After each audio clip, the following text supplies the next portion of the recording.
दोस्तों, Panchsheel education academy के learning platform में आपका स्वागत है। हम कर रहे हैं हिमाचल प्रदेश का इतिहास। इसमें हम देख लिया है कि सुंदरनगर का मंडी का देखें। इसके बाद अगला जो जिला आता है हमारा वो आता है हमारा डिस्ट्रिक्ट कुल्लू। और कुल्लू जिले से बहुत सारे क्वेश्चन आते हैं एग्जाम के पॉइंट ऑफ व्यू से। इसमें क्वेश्चन सबसे पहले ये आ जाता है कि कुल्लू की स्थापना किसने की थी, या देवघाटी किससे कहते हैं। इस तरह के यहाँ से बहुत सारे क्वेश्चन बनते हैं। तो देखते हैं हम कुल्लू डिस्ट्रिक्ट कि कुल्लू डिस्ट्रिक्ट की ऐतिहासिक हिस्ट्री से इसका क्या महत्व है, और यहाँ से exam of point of view से क्या क्या यहाँ से क्वेश्चन बनने के चांस बने रहते हैं। तो जो कुल्लू डिस्ट्रिक्ट है, हमारी डिस्ट्रिक्ट आ जाएगी हमारी कुल्लू। सबसे पहले इसमें यही क्वेश्चन आता है, कुल्लू में किसका प्राचीन नाम क्या है, कि कुल्लू जिले का प्राचीन नाम क्या है। तो उसका प्राचीन नाम है कुल्लूत। ये जो कुल्लूत है, इसी का नया नाम क्या बन गया, कुल्लू। जैसे हमारा मंडी का हमने देखा कि मंडी का प्राचीन नाम था मांडव, वहीं से नाम बना मंडी। तो वैसे उसकी मिलता जुलता नाम था इसका कुल्लूत, और वर्तमान नाम इसका नाम है कुल्लू। अब जब यहाँ से कुल्लू बना हुआ था तो उस वक्त यहाँ शासन किस किया था, यहाँ से क्वेश्चन बनने चांस बन रहते हैं। तो देखते हैं जब यहाँ कुल्लू बना था हमारा, यहाँ सबसे पहले किसका शासन हुआ करता था। और बहुत सारे फेमस क्वेश्चन हैं यहाँ कुल्लू से कि 7 वजीरियों का शासन किस जिले से संबंधित है, 7 वजीरियों का या 7 वजीरों का। तो सबसे पहले कुल्लू में क्या था, 7 वजीरी, 7 वजीरियों का शासन। जैसे एक फिल्म है घातक, सनी देओल की फिल्म है घातक, उसमें क्या होता है, एक 7 भाई होते हैं जिसमें सबसे बड़ा कातिया होता है। इस तरह की मूवी है कोई। तो 7 भाई वो उस एरिया में क्या करते थे, शासन करते थे। तो वैसे ही कुल्लू में क्या शासन कर रहे थे, 7 वजीर। ये क्या करते थे, कुल्लू डिस्ट्रिक्ट में शासन करते थे। यानी अब यहाँ पर वजीर शासन करते थे, मतलब यहाँ कुल्लू का भी कोई भी राजा नहीं था, कुल्लू डिस्ट्रिक्ट का कोई भी राजा नहीं था। तो देखते हैं उस वक्त जो कुल्लू डिस्ट्रिक्ट है हमारा, उस वक्त क्या क्या भौगोलिक स्थिति कुल्लू की। ये था हमारा डिस्ट्रिक्ट कुल्लू। ये जो जगह दिख रही है आपको, ये डिस्ट्रिक्ट चंबा। ये पूरा जगह क्या थी हमारा डिस्ट्रिक्ट चंबा, और इस पूरे एरिया में फैला था हमारा कांगड़ा, और ये आ जाएगा मंडी, और इस क्षेत्र में फैला था कुल्लू डिस्ट्रिक्ट। यही था हमारा कुल्लू डिस्ट्रिक्ट। तो कुल्लू डिस्ट्रिक्ट में उस समय पर कोई शासक नहीं था। यहाँ पर क्या था, 7 वजीरों का शासन था, और शासक किसी और के हवाले था।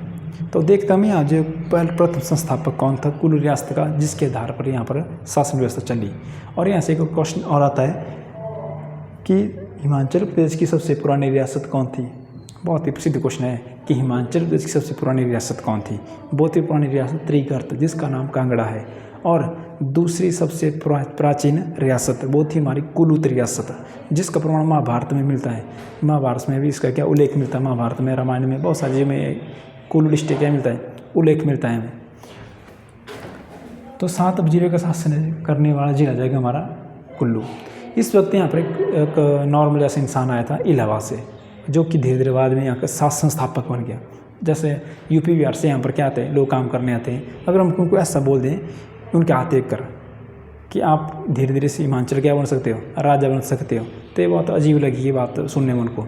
लेकिन उसमें स्थिति कुछ और थी। एक शासक आया था बिहंग मणिपाल, बिहंग मणिपाल। ये जो बिहंग मणिपाल से कहाँ से आए थे, इलाहाबाद से।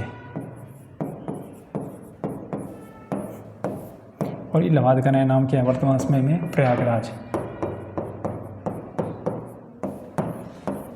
तो इलाहाबाद से कौन आए थे, बिहंग मणिपाल। ये आए थे कुल्लू में, और वहाँ पर एक बार क्या होता, नॉर्मल जैसे आए थे काम करने के लिए। तो एक जगह क्या थे, ये आराम कर रहे थे। तो इनको एक बूढ़ी औरत दिखी वहाँ से, और बूढ़ी औरत के हाथ में कुछ सामान उठाया होता है इसने। तो बिहंग मणिपाल ने देखा कि जो बूढ़ी औरत है जो सामान उठाया है, तो उसकी मदद करने चले गए बिहंग मणिपाल। और रास्ते में जाते जाते जो बूढ़ी औरत थी उन्होंने बोला ऐसा कि एक समय ऐसा आएगा, ये जो कुल्लू रियासत है इसमें आप क्या करोगे, शासन करोगे। उस वक्त बिहंग मणिपाल की बात सुनने में कुछ अजीब जैसी जुर्र लगी होगी, क्योंकि जिसके पास 2 रोटी खाने के पैसे ना हो वो साम्राज्य कैसे चलाएगा। बिहंग मणिपाल की बात भी ठीक थी, लेकिन धीरे धीरे जो स्थानीय राणा थे, जो कि यहाँ के राजा थे, उनको इसने हराना शुरू कर दिया था। और हराते हराते हराते पूरा कुल्लू डिस्ट्रिक्ट अपने हवाले कर लिया। तो उस बूढ़ी औरत की बात क्या हुई थी, सच हो गई थी। और जो बूढ़ी औरत थी वो कोई और नहीं थी, वो थी देवी हडिम्बा। देवी हडिम्बा माँ ने क्या भविष्यवाणी कर ली थी कि जो बिहंग मणिपाल है वो क्या करेंगे, कुल्लू रियासत क्या कर देंगे, वो स्थापना कर लेंगे। किसकी स्थापना करेंगे वो, बिहंग मणिपाल की। कुल्लू रियासत की स्थापना। और ऐसी कोई बूढ़ी औरत मिली होगी इनको, और जो बूढ़ी औरत थी, पहले क्या होता है, देव देवता क्या कहते हैं, ऐसे किसी की परीक्षा करने के लिए कुछ ऐसे रूप में आते रहते थे। और धीरे धीरे विहंग मणिपाल को समझ गया कि जो बूढ़ी औरत थी वो कौन थी, माँ हडिम्बा थी। और जो क्वेश्चन भी आता है यहाँ से कि कुल्लू जिले की कुल देवी किससे कहते हैं, वो भी माँ हडिम्बा को कहते हैं, कुल देवी।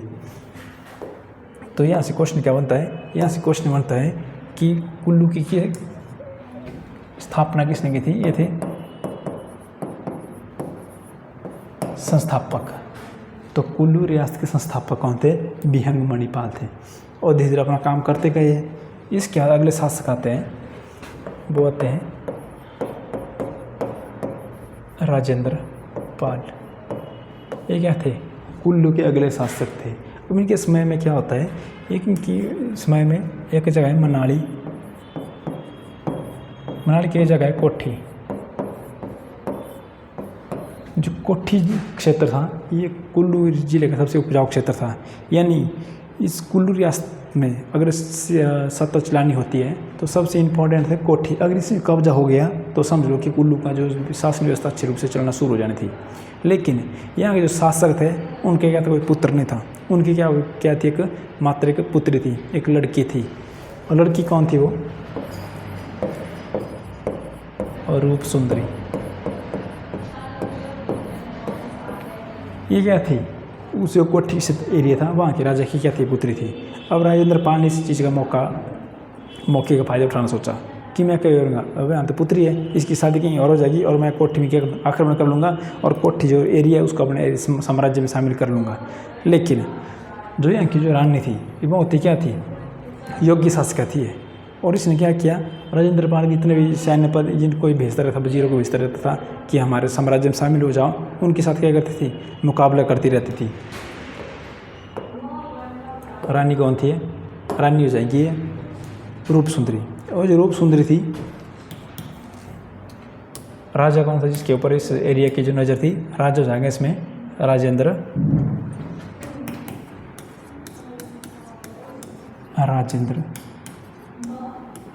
पाल। अब इस एरिया के जो महारानी थी, एक औरत थी, उसने सोचा कि इसका फ़ायदा उठाया जाए। लेकिन ये क्या थी, एक योग्य और साहसी महिला थी, नाम था इनका रूप सुंदरी।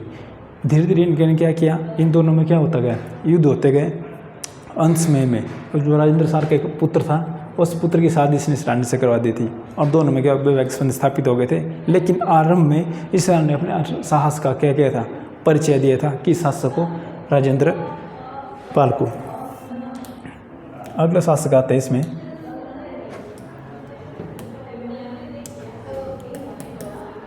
विशुद्ध पाल।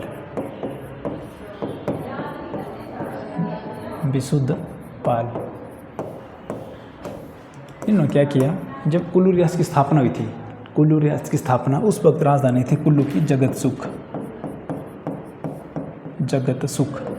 इसका नाम, इसी का नाम है नास्त। पूछा जाता है क्वेश्चन कि नास्त किस रियासत का प्राचीन नाम था, किस राजधानी का प्राचीन नाम था, वो हो जाएगा हमारा नास्त। तो ये जो राजधानी थी ये थी विहंग मणिपाल के समय में। लेकिन विशुद्ध पाल ने राजधानी को बदल दिया और राजधानी बदल कर ले आया इसको नगर। राजधानी बदल आए थे नगर। तो ये क्वेश्चन आता है यहाँ से, विशुद्ध पाल ने कौन से राजधानी बदल कर कहाँ आई थी, नगर ले आया था। अगला जो शासक आता है वो आते रूपपाल। ये जो रूपपाल थे, इनके समय में एक शासक क्या थे कुल्लू के, इसी के समय में जो स्पीति था वो भी किसके अधीन था, कुल्लू के ही। लेकिन यहाँ पर एक राजा का आक्रमण कर देते हैं, राजेंद्र सेन। अब यहाँ से कन्फ्यूज मत होना कि राजेंद्र पाल है और राजेंद्र सेन है, ये अलग शासक थे। ये कुल्लू से छीन लेते हैं स्पीति को, तो स्पीति इनके हाथ से चली जाती है। और इसी चीज़ का फायदा उठाने के लिए चंबा के एक शासक आता है मेरू बर्मन। ये जो मेरू बर्मन शासक थे, चंबा के बहुत ही प्रसिद्ध शासक थे मेरू बर्मन। और मेरू बर्मन ऐसे शासक थे जिन्होंने चंबा रियासत की स्थापना कर दी थी 680 ईस्वी में। उसको चंबा हिस्ट्री में पढ़ेंगे। लेकिन जो मेरू बर्मन है, देखते हैं मौके का फायदा उठाया जाए, क्योंकि कुल्लू का शासक बिजी है इस लड़ाई में। तो जो मेरू बर्मन है, ये लाहौर को अपने अधीन कर लेते हैं। लाहौर को क्या कर लेते हैं, अपने अधीन। तो कुल्लू रियासत से ये दो जो प्रमुख जगह थी दोनों, ये चली जाती है। स्पीति ले जाता है राजेंद्र सेन, लाहौर स्पीति, और लाहौर ले जाता है मेरू बर्मन। यानी ये क्या था, योग्य शासक नहीं था शासक। अब ऐसा क्या शासक होगी जिसके साम्राज्य से धीरे धीरे साम्राज्य जो क्षेत्र है वो टूटता जा रहा है। इसके बाद जो अगले शासक आते हैं इंपॉर्टेंट, जहाँ से क्वेश्चन ज़्यादा बनते रहते हैं, ये आते हैं दत्तेश्वर पाल। दत्तेश्वर पाल इस केस में भी क्या सोचता है कि अपने जो साम्राज्य से क्षेत्र उसके आसपास से चले गए थे उनको क्या चाहता है कि मैं अपने अधीन कर लूँ। तो ये आक्रमण कर लेता है कहाँ पर, ये आक्रमण करता है चंबा में। चंबा में आक्रमण करता है, लेकिन इसकी क्या हो जाती है, मृत्यु। इसकी मृत्यु हो जाती है, किसकी, दत्तेश्वर पाल की। इसके बाद धीरे धीरे साम्राज्य बढ़ता है, काम चलता रहता है। इसका अर्थात ये होता है कि जो कुल्लू था वो किसके दिन चला गया था, चंबा के। यहाँ से क्वेश्चन बनता है कि कुल्लू रियासत का कौन शासक था जो युद्ध में मारा गया था, वो थे दत्तेश्वर पाल। इनकी कहते हैं मृत्यु जाती है। इसके बाद अगला शासक आते हैं नारद पाल। और नारद पाल सोचता है कि मैं इसका बदला लेना चाहता हूँ कि जो कुल्लू को मैं चंबा से आज़ाद कराना चाहता हूँ। तो क्या करता है, एक चाल चलते हैं। एक चाल चलते हैं, ये जो सारे जो मान लो ये था हमारा कुल्लू, ये ऐसा चंबा, ये आ गया कुल्लू, और ये था हमारा चंबा। अब ये सोचते हैं ऐसा कि हम इस युद्ध को क्या चाहते हैं, समाप्ति करना चाहते हैं, क्योंकि युद्ध कितने साल पुराना चला था युद्ध, और इस युद्ध को चलते चलते टाइम हो गया था 12 वर्ष। टाइम हो गया है इसको 12 वर्ष का। इसको युद्ध को क्या कहते हैं, 12 वर्ष का युद्ध कहते हैं इस वर्ष को, इस युद्ध को। फिर चाहते हैं कि युद्ध क्या होना चाहिए, समाप्त होना चाहिए। युद्ध समाप्त करने के लिए एक चाल चलते हैं। ये क्या चलते हैं, नारद पाल की सोचते हैं ऐसा कि हम चंबा के शासकों को कहेंगे कि युद्ध समाप्त करना चाहते हैं, हम आपके साथ संधि करना चाहते हैं। संधि करना चाहते हैं तो आप कहाँ हैं, कुल्लू आइए, और एक दावत का इंतजाम किया जाता है यहाँ पर। तो चंबा के साथ थोड़े से आ जाते हैं इसके बहकावे में, तो चंबा के साथ सारे आ जाते हैं। इस वक्त जो चंबा का शासक था वो था साहिल सेन, साहिल बर्मन। ये क्या था, चंबा के शासक, जिसकी बेटी थी चंपा और पत्नी थी सुनैना, जिसके नाम पर सुई मेला लाया जाता है। तो हम सेना लेकर आ जाता है चंबा में, एक कुल्लू में आ जाता है सेना लेकर। फिर क्या होता है, अब इन्होंने पहले इंतजाम कर दिया था, जब सेना आएगी तो उनको हम काम दिखा दे देंगे ब्यास नदी में। जैसे सेना आई उनको एक जगह एकत्रित किया और एक एक करके ब्यास नदी उनको फेंकते गए। और इनको मतलब क्या होता, धोखा हुआ था इनके साथ, साहिल बर्मन के साथ, यानी विश्वासघात की तरह काम हुआ था। तो किसने किया था, नारद सेन ने। अगला शासक आते हैं यहाँ के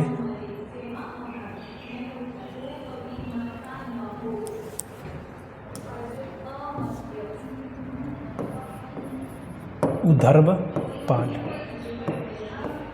कौन होता है, उद्धर्वपाल। इनसे क्वेश्चन आता है, कुल्लू में एक मंदिर है बहुत ही प्रसिद्ध, संध्या देवी टेम्पल।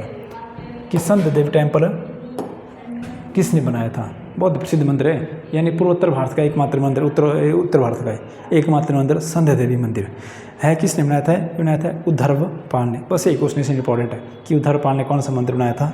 यही मंदिर है हमारा, मंदिर कौन हो जाएगा, संध्या देवी टेम्पल है। मंदिर बनाया था इन्होंने संध्या देवी मंदिर। किसने बनाया था, ये बनाया था हमारे उद्धर्वपाल। अगला अंतिम शासक, एक्चुअली कुल्लू में क्या होता है, पाल वंश भी शासन करता है और सिंह वंश भी शासन करता है। जब पाल वंश शासन करता है उसके बाद ही सिंह शासन आता है। तो अंतिम पाल वंश का अंतिम शासक था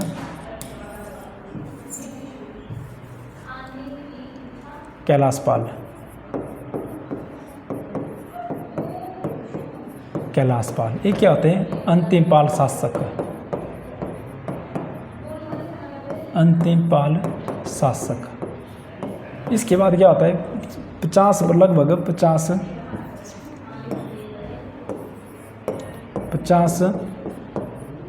वर्षों तक क्या होता है, कुल्लू में कोई भी शासक नहीं होता है और किसी वजीरों के हवाले रहता है। यानी कि या तो चंबा ले लेता है आधा भाग इसका, कांगड़ा ले लेता है, और तिब्बत से कुछ भाग इसके ले लिया जाता है।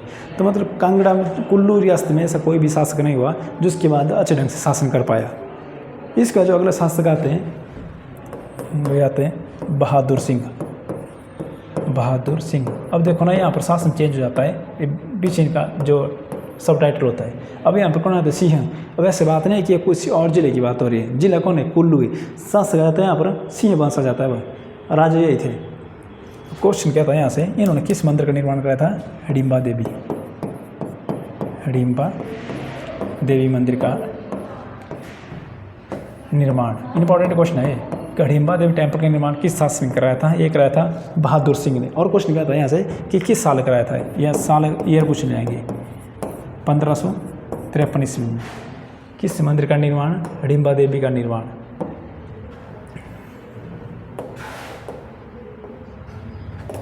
यही मंदिर है हडिम्बा देवी टेम्पल, जिसका निर्माण किसने कराया था? बहादुर सिंह ने। इंपॉर्टेंट है। और किस साल में कराया था? ये कराया था 1553 में। और बहुत ही सुंदर मंदिर है। और यहाँ से क्या क्वेश्चन आता है कि भीम की क्या थी? पत्नी थी, इनका बेटा था घटोत्कच। उसके बाद अगला पुत्र आता इनका बर्बरीक। बर्बरीक की पोता था किसका? हडिम्बा देवी का। और वर्तमान समय में जो हमारे कमरूनाग जी है वो बर्बरीक का क्या है? एक रूप है बर्बरीक। मंदिर कौन हो जाएगा? हडिम्बा देवी टेम्पल। अब बनाया किस शासक ने था? ये बनाया था हमारे बहादुर सिंह ने। अगला शासक आते हैं हमारे जगत सिंह। ये क्या थे? कुल्लू जिले के सबसे प्रतापी शासक और योग्य शासक। योग्य शासक। इन्होंने क्या किया? कुल्लू रियासत का क्या किया? क्षेत्र को कहते बहुत बढ़ा दिया, यानी अपनी सीमाओं को दूर दूर तक फैला दिया। और पूरे हिमाचल में नाम चल पड़ा था इनका। नाम था इनका जगत सिंह का। और क्वेश्चन क्या था इनसे? इनके जीवन काल में एक घटना घट जाती है। घटना क्या घटती है? इनके ही दरबार में क्या था? एक जिनका साम्राज्य था, साम्राज्य में एक ऋषि मुनि रहते थे जिनका नाम था दुर्गा दत्त। दुर्गा दत्त। अब राजा को खबर मिलती है कि जो ऋषि दुर्गा दत्त है इनके पास क्या है? 3 या 2 मन क्या है? मोती। मतलब 2 या 3 किलो क्या था इनके पास है? मोती। मोती। ये खबर किसको मिल जाती है? ये मिल जाती है राजा जगत सिंह को। जगत सिंह अपने सिपाही भेजता है कहाँ? दुर्गा दत्त के पास कि जो मोती है इनको किसके हवाले किया जाए? राजकोष में जमा करवाया जाए, या जितने वैसे खनिज होते हैं उनको किसका अधिकार होता है? वैसे गवर्नमेंट का ही होता है। इसमें जो गवर्नमेंट होती है जगत सिंह की होती है। तो ये बोलते हैं जी जो 2 किलो के लगभग मोती थे इनको किसके में जमा कराया जाए? राजकोष में। लेकिन इस बेचारे के पास क्या था? मोती नहीं थे, कि झूठी खबर फैलाई गई थी। तो एक बार राजा जाते हैं मणिकर्ण की तरफ, और मणिकर्ण की तरफ जाते हैं तो दुर्गा दत्त मिलते हैं। तो राजा बोलते हैं जब मैं वापस आऊँगा तो मेरे मुझे क्या मिल जाना चाहिए? मोती मिल जाना चाहिए। तो ये बेचारा क्या होता है? परेशान होकर खुद को क्या लगाता है? आग लगा देता है, और राजा को श्राप दे देता है कि राजा भी खाना खाया, क्या देखिए इसको कीड़े देखिए। कुछ इस तरह की घटना घटी थी। किसके समय में? जगत सिंह के कार्यकाल में।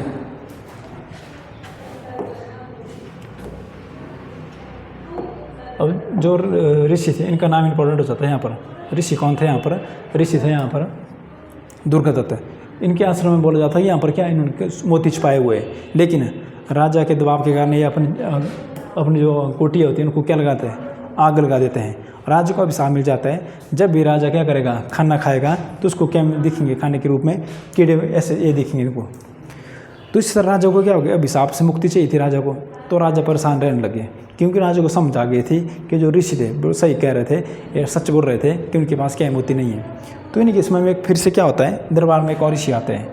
वो बोलते हैं अगर इस अभिशाप से मुक्ति चाहिए तो आप जाना पड़ेगा अयोध्या, और वहाँ से लाना पड़ेगी भगवान श्री राम की मूर्ति लाना पड़ेगी। अभी ये देखो यहाँ से धीरे क्या होता है? कुल्लू दशहरा का इतिहास है यहीं से शुरू होता बनना। राजा कौन थे इस वक्त? राजा थे ये दुर्गा दत्त। और बात आती है यहाँ पर, ये राजा दुर्गा दत्त थे। इनको बोला जाता है कि कहाँ जाएंगे? अयोध्या में। और राजा तो कुछ जाएगा नहीं अयोध्या, तो राजा किसको भेजता है? वो इंपॉर्टेंट नाम हो जाता है यहाँ पर। और क्वेश्चन आता है यहाँ से, ये थे हमारे दामोदर दास।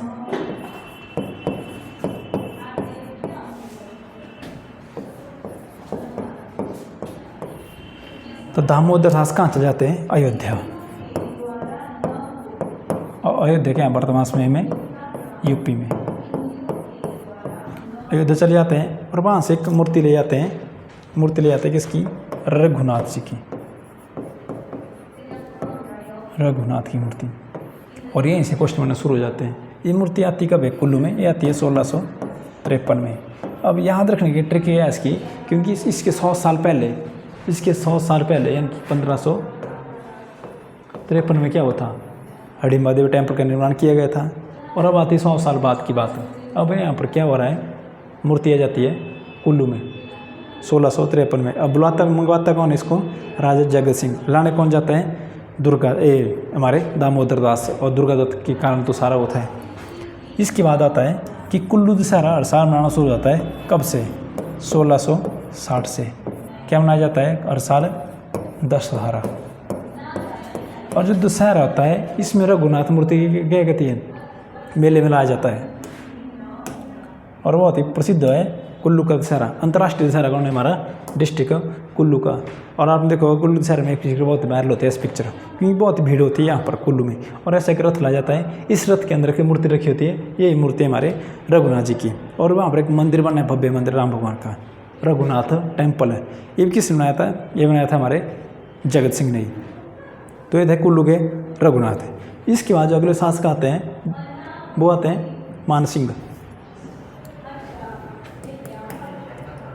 राजा आते हैं मानसिंह। अब यहाँ से क्वेश्चन क्या बनता है? ये जो मानसिंह होते हैं ये कहाँ आक्रमण कर देते हैं? मंडी जिले में। कहाँ कर देते हैं आक्रमण? मंडी में। और मंडी में खाने नमकीन द्रंग में, और एक है गुम्मा। नमकीन खानों के ऊपर आक्रमण यानी इनका क्या होता है? कब्जा हो जाता है। इंपॉर्टेंट क्वेश्चन यहाँ से बनता है यहाँ से कि द्रंग और गुम्मा के खानों में अधीन करने वाला कुल्लू का शासक मानसिंह। और मानसिंह ने क्या किया था? मंडी और कुल्लू जो मंडी की क्या थे? नमकीन खाने जो वर्तमान में मौजूद है, ये हमारे नमकीन खाने मंडी में। भले वर्तमान में इनको बंद कर दिया गया है किसी कारणवश, लेकिन क्या है यहाँ नमक क्या है? भारी मात्रा में है। इतना नमक है यहाँ पर कि पूरी एशिया को भारत क्या कर सकता है? नमक सप्लाई कर सकता है। कुल्लू और हिमाचल और भारत तो छोड़ो, इतना नमक है यहाँ पर। तो इनके ऊपर अधीन कौन कर लेता है? इनका कब्जा कर लेते हैं इसमें मानसिंह। सबसे पहले क्या था? नमक की खानों के ऊपर कब्जा किया जाता था, क्योंकि इसकी क्या थी? खनिज संपदा थी के, तो इसमें क्या कर जाता था? हर बार कब्जा किया जाता था। इसके बाद अंतिम शासक आते हैं कुल्लू के, ये आते हैं अजीत सिंह। इंपॉर्टेंट है भी, अजीत सिंह। इनके समय में आता है एक अंग्रेज अधिकारी कुल्लू में, 1820 की बात है। और ये इनसे क्वेश्चन बना था फॉरेस्ट गार्ड में। क्वेश्चन क्या बना था कि इनके समय में कौन अधिकारी, अंग्रेज अधिकारी कुल्लू आए थे? वो थे मूरक्राफ्ट। ये क्वेश्चन आ चुका है कि मूरक्राफ्ट कुल्लू में जब आए थे तो कुल्लू का शासक कौन था? अजीत सिंह। ये थे मूरक्राफ्ट जो किसके समय में आए थे? अजीत सिंह से। और क्वेश्चन आता है यहाँ से कि जो कुल्लू है वो किस वर्ष सिखों के अधीन आया था? कि कुल्लू डिस्ट्रिक्ट है वो किस वर्ष सिखों के अधीन आई थी? ये आई थी 1840 से लेकर 1846 तक। और 1846 के बाद अंग्रेज़ों का शासन कुल्लू में। बस ये कुल्लू की टोटल बात है कि अंतिम शासक कौन था? पहला शासक कौन था? मूरक्राफ्ट कब आए थे? अजीत सिंह है 1820 में। उसके बाद सिखों के अधीन कुल्लू आया हमारा 1840 लेकर 1846 तक। और ब्रिटिश सरकार के अधीन कुल्लू किस एरा था? वो आया था 1846 के बाद। कंटिन्यू किसके अधीन आ गया था? ब्रिटिशों के अधीन। तो ये थी हमारी आज की क्लास, जिसमें पढ़ा कुल्लू रियासत के बारे में। मिलते हैं अगली क्लास में, तब तक के लिए जय हिंद।